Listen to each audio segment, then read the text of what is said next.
Spin quantum number simply ऐसे निकाल सकते हैं। Yes sir. मैग्नेटिक मोमेंट कैसे निकालेंगे? Yes, मेरे sir. को मैग्नीज का मैग्नेटिक मोमेंट बताना है। किसका? मैग्नीज का।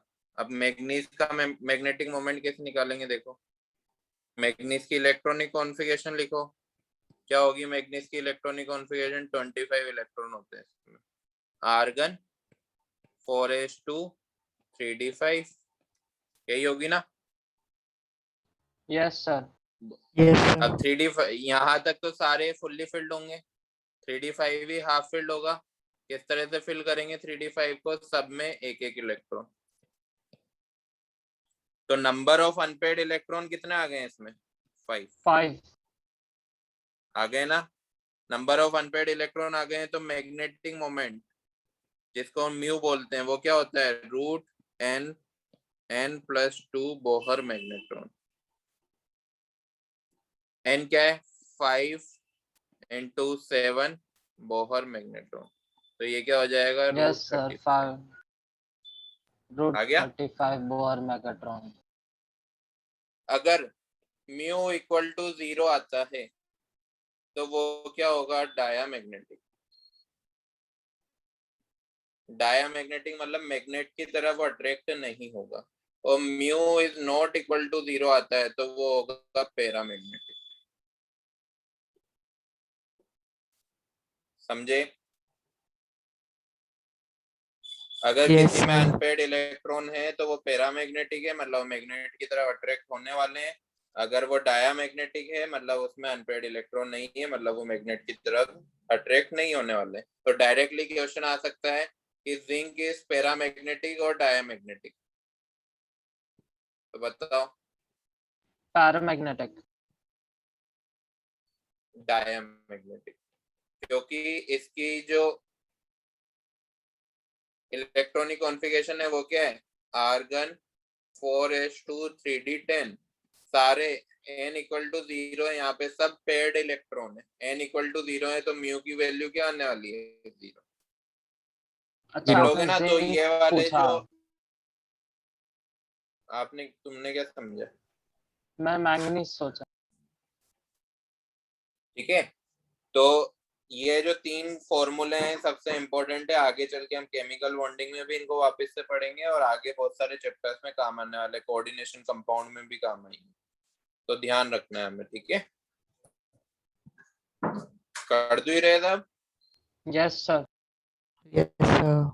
चलो, यस सर। लास्ट मॉडल बच रहा है हमारे इस चैप्टर का, उसको बोलते हैं wave mechanical model. Wave mechanical model, जिसको हम क्वांटम मैकेनिकल मॉडल भी बोलते हैं।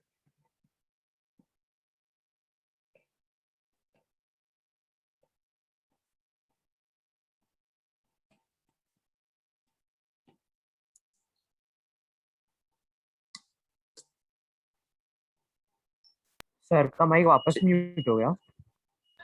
यस। क्या बेटा, क्या हुआ? सर मुझे लगा कि आपको वापस से नेटवर्क इश्यूज हो रहा है, इसके लिए आवाज नहीं आ रही थी ना। हाँ बेटा, मोबाइल से चला रहा हूँ ना मैं, इस वजह से थोड़ी प्रॉब्लम है।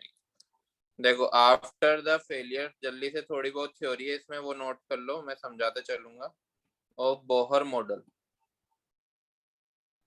after the failure of Bohr model of atom, a new model is derived by Erwin Schrödinger।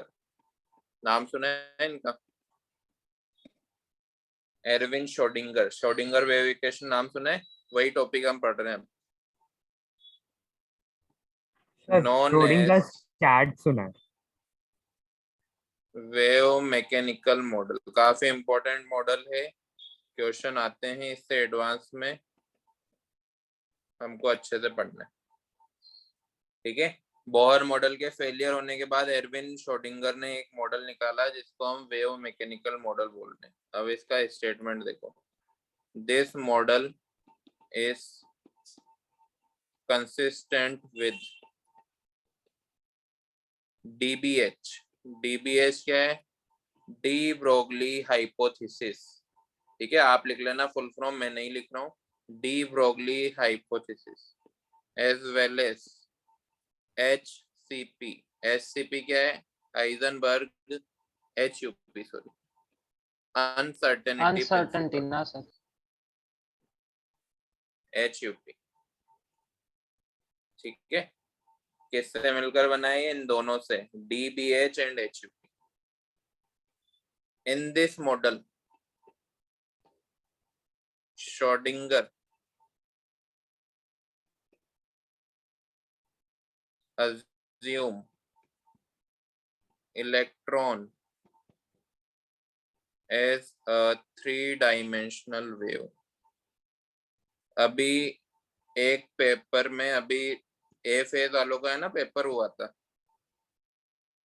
उसमें ये पूछा गया था कि क्वांटम मैकेनिकल मॉडल या फिर श्रोडिंगर वेव मॉडल किस पर क्या मानता है, इलेक्ट्रॉन को या किसी भी छोटे पार्टिकल को? तो वो वेव मानता है, जबकि रेजोनेंस वालों ने वेव एंड पार्टिकल दोनों आंसर दिया। तो मैं इस वाले टॉपिक पॉइंट में वही लिखा रहा हूँ, which is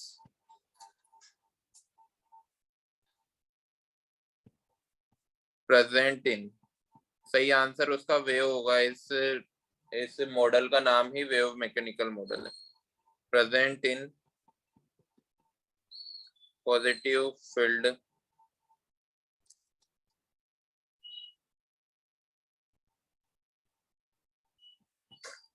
of nucleus.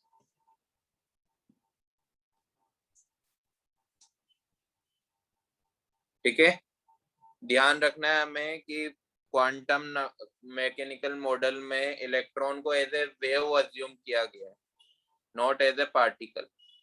Clear? अब मैं थोड़ा सा डराने वाला हूं आपको। दिस मॉडल, नोट कर लिया वो पुराना? No sir. नोट करो।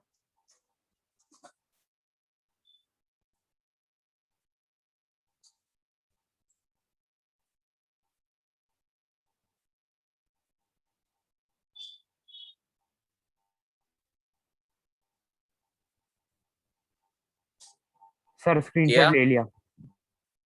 चलो, वेरी गुड, इंटेलिजेंट हो यार तुम। This model is based upon an equation. थोड़ी सी डराने लायक इक्वेशन है ये, बट हमें उस इक्वेशन से कोई मतलब नहीं। मैं आगे बताऊंगा कि क्या क्या काम है, उतना ही पढ़ेंगे। श्रोडिंगर वेव इक्वेशन, ये मॉडल पूरा इस इक्वेशन पे डिपेंड कर रहा है, जिसको हम श्रोडिंगर वेव इक्वेशन बोलते हैं। ठीक है, अब वो इक्वेशन लिखना है हमें। ये del square psi, del square psi upon del X square plus del square psi upon del Y square plus del square psi upon D Z square plus 8 pi square M upon H square E V psi equal to 0। Equation लिखो, ये इतनी बड़ी equation है। Del square Sai, इसको साई बोलते हैं, साई बाबा वाला साई। ठीक है, Sorry, sir. Can you repeat again? Del square psi upon del X square plus del square psi upon del Y square plus del square psi upon del Z square plus 8 pi square M upon H square E minus V into psi equal to 0। Sir मुझे कुछ नहीं समझा। हाँ, ये समझना भी नहीं है बेटा, सेम ईयर मैं जो सर। बोलूँ ना वो समझना बेटा। ठीक है, समझना नहीं है इसको, मैं जितना बोलूँ उतना समझ जाना बस। कर दूं, आगे करें? लिख लिया? Yes sir. अब इसको पहले समझ लेते हैं कि इसमें है क्या। 8 एंड पाई तो कांस्टेंट है। ठीक है, m क्या है? m है मास ऑफ इलेक्ट्रॉन।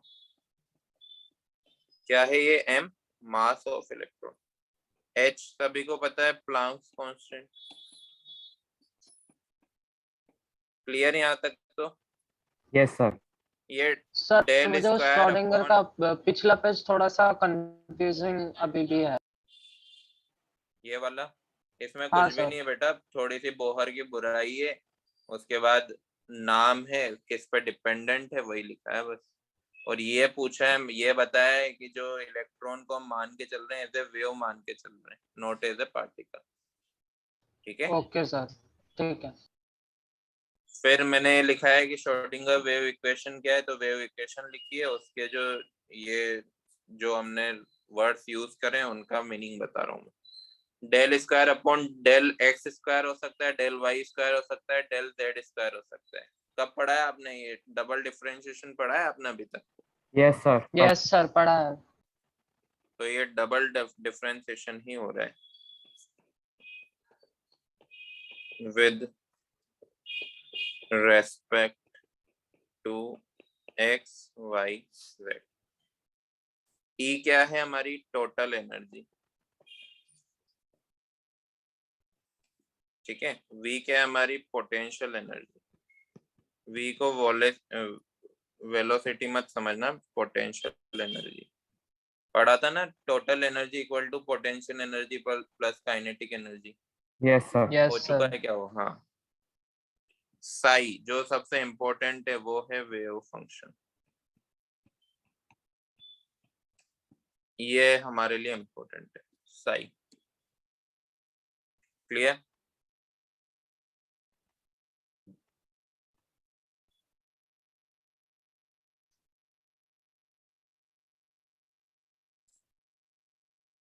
क्लियर? तो यस सर। इस पूरी इक्वेशन का रिजल्ट है बेटा ये साई, जो साई देख रहे हैं ना वेव फंक्शन, ये इस पूरी इक्वेशन का रिजल्ट है। ठीक है, इसी के बारे में डिस्कस करनी है, इक्वेशन को हमें गोली मार देनी है, उसके बारे में आगे बात नहीं करेंगे। ठीक है, तो यहाँ पे लिखना in this equation the only unknowns a है यू है unknown are E and psi. Potential energy भी हमें इक्वेशन में दी हुई होगी, ठीक है, ओनली एनर्जी नहीं दी होगी और साई नहीं दिया होगा। सर एनर्जी क्या वेरिएबल होएगा ना है? वो? हाँ, energy denotes quantized value of energy. Quantized value हमने प्लांक्स थ्योरी में पढ़ा है ना? अरे प्लांक्स ने तो बोला था कि yes sir. Energy yes sir. Quantized होती है। And Sai denotes wave function. अभी तक हमने कुछ भी नहीं पढ़ा है, इसमें कुछ डरने की बात नहीं है। हमने एक बड़ी सी इक्वेशन लिखी है जिसको हमें भूल जाना है, देखकर भूल जाना है। क्लियर? Yes sir. चलो, अब हमें सिर्फ साई के बारे में पढ़ना है जो कि हमारे लिए इम्पोर्टेंट है। मैं यहाँ पर बता रहा हूँ फिजिकल सिग्निफिकेंस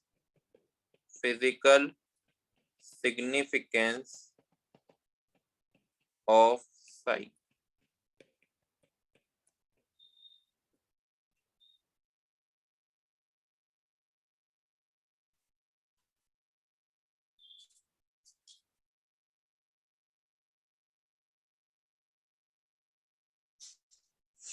ठीक है, तो साई की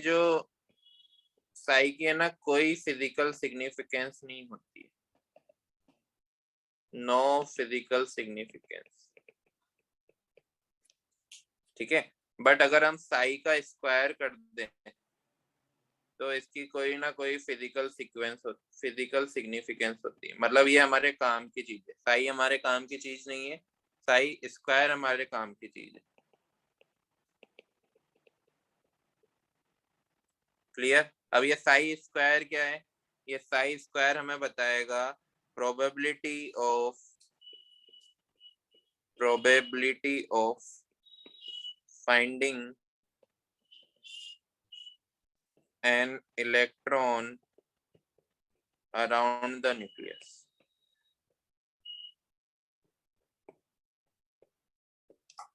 ठीक है, साई स्क्वायर हमें क्या बताने वाला है, जो कि हमारे श्रोडिंगर वेव इक्वेशन का एक रिजल्ट है। मतलब हमें पूरी इक्वेशन से कोई काम नहीं, हमें सिर्फ काम किससे पढ़ने वाला है, साई स्क्वायर से।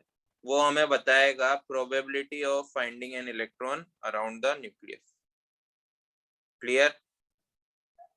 यहाँ तक भी हमने कुछ नहीं पढ़ा है, बस Sir. ये देखा है कि साई क्या होता है। साई भी हमारे किसी काम की चीज नहीं है, बट उसका हम स्क्वायर कर देंगे तो हमारे काम की चीज हो जाएगी, और वो हमें क्या बताएगी, probability of finding an electron in around the nucleus, around the nucleus. Clear? Sir हाँ वो बोलो बेटा। आपने an electron around the nucleus लिखा है या फिर न्यूक्लियॉन्स लिखा है? न्यूक्लियस लिखा है सर बेटा, ओ नहीं आएगा उधर। EUS। चलो बेटा, आपकी मान ली। क्लियर? Yes sir. कर दो रे। चलो, अब कुछ वर्ड्स हम देख रहे हैं जिनको डिस्कस करेंगे। सबसे पहला वर्ड है नोड। अभी तक हमने नोडल प्लेन देखा था। नोडल प्लेन क्या होता है, वो वाला प्लेन जहां पर इलेक्ट्रॉन को फाइंड करने की प्रोबेबिलिटी मिनिमम होती है, जीरो मिनिमम होती है।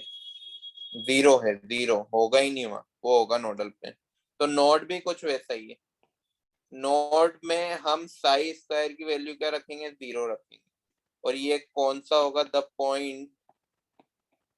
the point at which psi square is equal to 0, that is probability of finding electron is 0।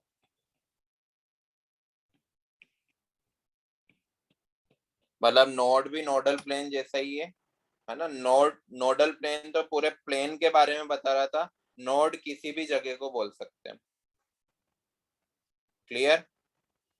और ये हमें ध्यान रखना है, एट नोड, नोड पर साई स्क्वायर की वैल्यू क्या हो जाएगी, जीरो। क्योंकि साई स्क्वायर को मैंने क्या बताया, साई स्क्वायर हमें प्रोबेबिलिटी बता रहा है। अब वही जीरो हो जाएगा तो कौन बताएगा प्रोबेबिलिटी, जीरो ही मानेंगे फिर उसको भी। Clear?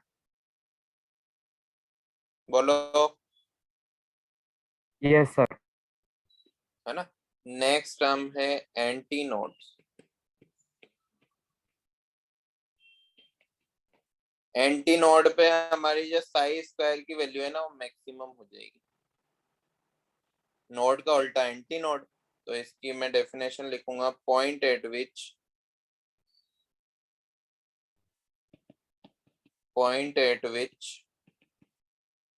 psi square is maximum, that is probability of finding electron is maximum।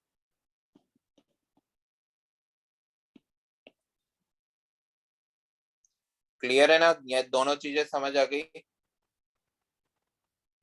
Yes sir. Next मैं बता रहा हूँ नोडल प्लेन। नोडल प्लेन को हम डिस्कस कर चुके हैं। Plane where probability of finding an electron is 0। तो ये पूरे प्लेन की बात कर रहे हैं हम। एक्स वाई हो सकता है, वाई जेड हो सकता है, एक्स जेड हो सकता है ना। तीनों समझ आ गए? Yes sir. नेक्स्ट हम देख रहे हैं टाइप्स ऑफ नोड्स। बेटा बिल्कुल इजीली पढ़ा रहा हूं मैं, कहीं भी डाउट आए तो पूछना, क्योंकि ये वाला टॉपिक है ना, बच्चे थोड़ा टफ मानते हैं, लेकिन मैं बिल्कुल इजी तरीके से बता रहा हूँ कि आपके सारे क्वेश्चन भी हो जाए और आपको सब समझ भी आ जाए। ठीक है। Yes sir. दो टाइप के नोड होते हैं। देयर आर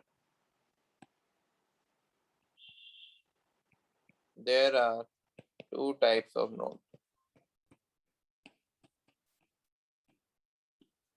पहला होगा रेडियल नोड। रेडियल नोड हमें क्या बताने वाला है, डिस्टेंस बताने वाला है कि वो न्यूक्लियस से कितने डिस्टेंस पे। ठीक है, मतलब किसी भी, जैसे हम ये एक्स प्लेन बता रहे हैं, ये वाई प्लेन बता रहे हैं, ये एक नोड यहाँ पर है, तो यहाँ से इसकी ये डिस्टेंस कौन बताएगा, रेडियल नोड बताएगा। रेडियल नोड, क्लियर, डिस्टेंस बताएगा रेडियल नोड।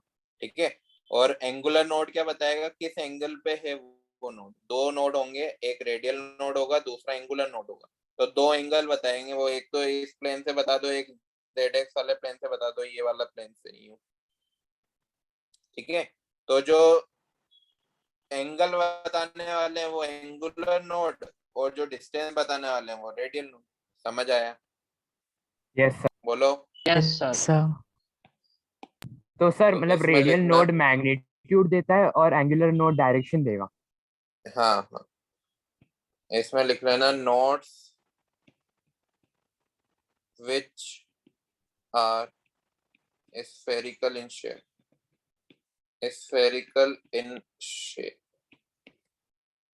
निकालने का इजी तरीका है रेडियल नोड को, ये फॉर्मूला है n-l-1। रेडियल नोड का ये फॉर्मूला है जो अभी आगे पूरे टॉपिक में काम आने वाला है। ठीक है, इसके ग्राफ बनाना सीखेंगे हम, तो उन सभी में हमें रेडियल नोड निकालने पड़ेंगे। ठीक है, दूसरे टाइप के नोड होते हैं एंगुलर नोड।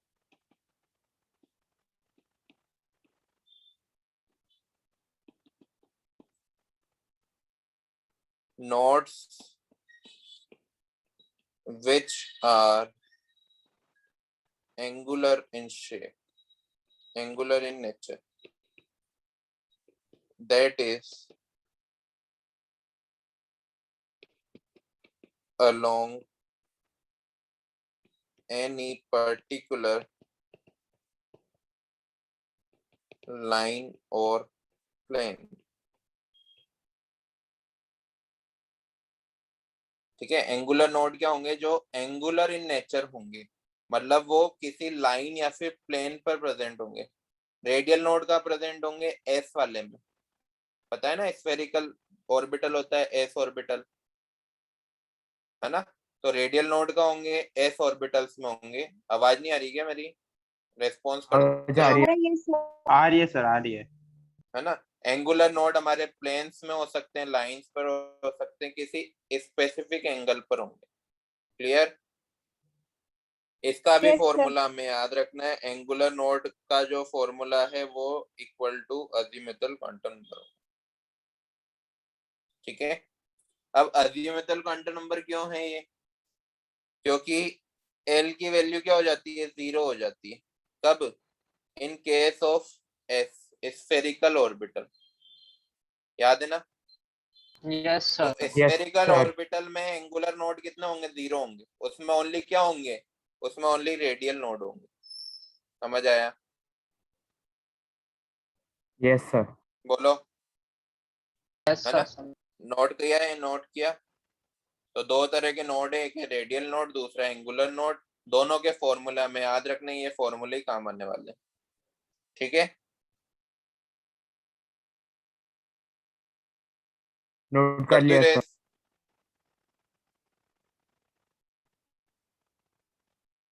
दूसरा, दूसरा तो हो ही गया हमारा। अगर मैं टोटल नोड निकालूं, तो टोटल नोड कैसे निकलेंगे, radial node plus angular node. Radial node का फॉर्मूला था n-l-1, और एंगुलर नोड का फॉर्मूला है प्लस का l। एल से एल कट जाएगा तो टोटल नोड का क्या फॉर्मूला आ जाएगा, n-1। क्लियर है? Yes yes. सर। तो ये टोटल नोड का फॉर्मूला भी याद रखना है हमको। टोटल नोड का फॉर्मूला आ जाएगा n-1। और एक फॉर्मूला और याद रखो नोडल प्लेन का। नोडल प्लेन का फॉर्मूला होता है अजीमुथल क्वांटम नंबर। तो 4 फॉर्मूले अभी तक हमने देखे हैं। वो श्रोडिंगर वेव को भूल जाओ, हमें ये याद रखना है साई स्क्वायर की वैल्यू 0 होगी कब? नोड के टाइम पर। एंटी नोड के टाइम पे साई स्क्वायर की वैल्यू क्या हो जाएगी? मैक्सिमम। नोड और एंटी नोड का मीनिंग हमें याद रखना है। नोड जहां पर इलेक्ट्रॉन डेंसिटी 0, एंटी नोड जहां पर इलेक्ट्रॉन डेंसिटी मैक्सिमम हो, मतलब फाइंड करने की प्रोबेबिलिटी एंटी नोड पे सबसे ज्यादा होगी। क्लियर? नोड पे 0 होगी। समझ गए? नोड दो टाइप के होते हैं, एक होते हैं रेडियल नोड, दूसरे होते हैं एंगुलर नोड। रेडियल नोड जो स्फेरिकल शेप के होंगे, फॉर्मूला है n-l-1। और angular node angular in nature होंगे, जिसका फॉर्मूला है L, azimuthal quantum number. Total node का फॉर्मूला बता दिया, नोडल प्लेन का फॉर्मूला बता दिया, 4 फॉर्मूला आगे काम में आने वाले। Sir clear? एंगुलर हाँ, नोड जो रहेगा वो नोडल प्लेन के इक्वल रहेगा। नोडल प्लेन के इक्वल रहेगा, बिल्कुल अजीमुथल क्वांटम नंबर। ठीक है, एक क्वेश्चन करते हैं थोड़ा सा basic. Calculate calculate radial node, angular node, total node और nodal plane in the following.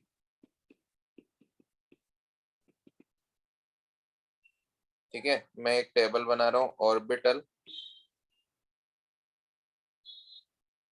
1s, 2s, 2p, 3s, 3d, 4f, 6p। यहाँ पर हमें लिखना है रेडियल नोड, यहाँ पर लिखना है एंगुलर नोड, यहाँ पर लिखना है टोटल नोड और यहाँ पर लिखना है नोडल प्लेन।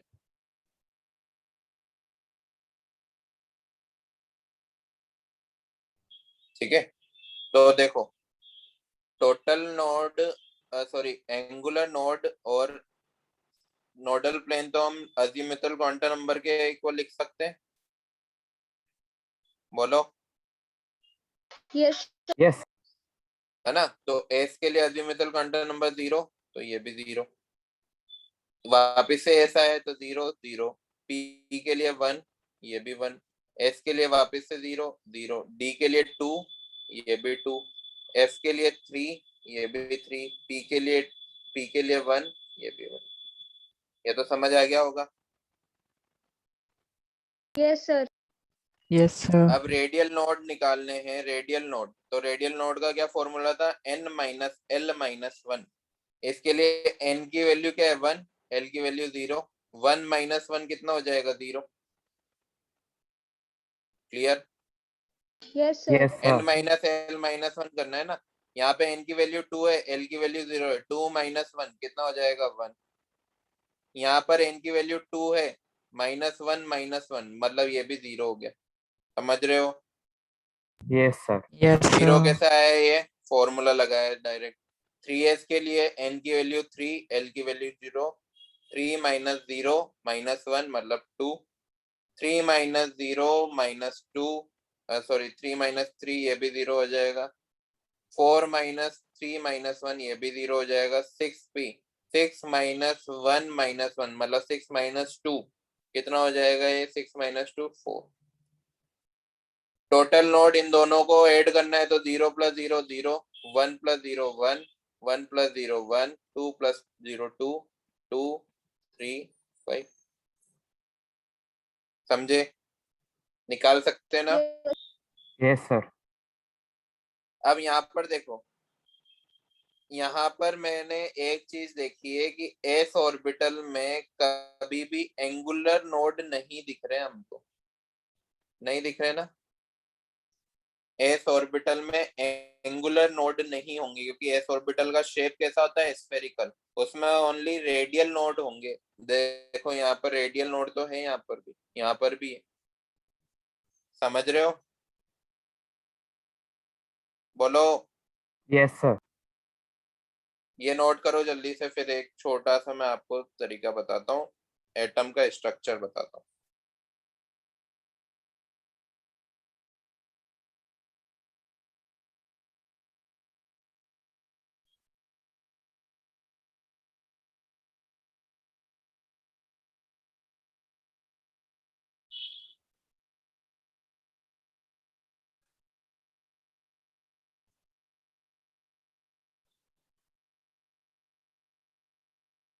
कर दो रेस। Yes sir.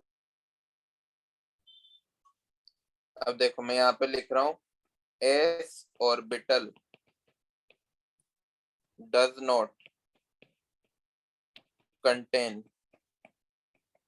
सर एक बार Any- पिछला पेज दिखाएं। वापिस से बताऊंगा बेटा, मैं स्क्रीनशॉट दिलवा दूंगा, आप ये नोट करो साथ साथ। एंगुलर नोड और नोडल प्लेन,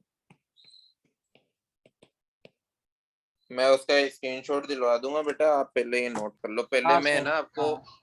एटम का स्ट्रक्चर के बारे में बताता हूँ, ठीक है? मैंने उस टाइम बोला था कि मैं बाद में बताऊंगा, देखो अपना वादा पूरा कर रहा हूँ। ये सबसे छोटा Yes, sir. कौन? न्यूक्लियस। न्यूक्लियस न्यूक्लियस के बाद कौन आएगा? फर्स्ट वाला ऑर्बिटल कौन सा है? वो एस ऑर्बिटल, 1s। 1s सबसे पहले आएगा ना, ये 1s आ गया, ठीक है ना? 1s yes sir. Yes, बोलो। sir. 1s के बाद कौन आएगा? 2s, ये 2s Yes, sir. दिखा? 2s दिख गया? 2s 2s के बाद कौन आएगा? 2p। 2p कैसा होता है? डम्बल्ड शेप का, तो 2p का मैं मान रहा हूँ px आ रहा है, ये 2p कुछ इस तरह से दिखेगा, ये 2p, ठीक है? 2p कुछ इस तरह से दिखेगा। अब मैंने बताया था कि ये इस वाले रीजन में ही इलेक्ट्रॉन होते हैं, p ऑर्बिटल के, बोला था ना मैंने, यस Yes, सर। sir. है ना? और जब हम आयनाइजेशन एनर्जी पढ़ रहे थे तब भी मैंने ये बोला था, आयनाइजेशन एनर्जी पढ़ ली है क्या हमने? नहीं, वो पीरियोडिक टेबल वाली आयनाइजेशन एनर्जी में दूसरे बैच को बताया था कि पेनिट्रेशन पावर एस ऑर्बिटल की सबसे ज्यादा होती है, न्यूक्लियस के सबसे करीब एस ऑर्बिटल होते हैं, then P, then D, then S, ठीक है? 2p के बाद कौन आएगा बेटा? 2p के बाद बताओ। 3s. 3s, तो ये 3s 3s 2p से ज्यादा दूर होगा क्योंकि नेक्स्ट शेल है, क्लियर? Yes 3s sir. के बाद कौन आएगा? 3p, तो 3p मैं इसके ऊपर ही बना देता हूँ, ये 3p, ये 3p। समझ आ रहा है ना कैसा होता है? हम जो बचपन से पढ़ते आ रहे हैं कि ऐसा एटम होता है, एग्जैक्ट में वैसा नहीं होता है, थोड़ा सा कॉम्प्लेक्स होता है। 3p के बाद कौन आएगा? 4s।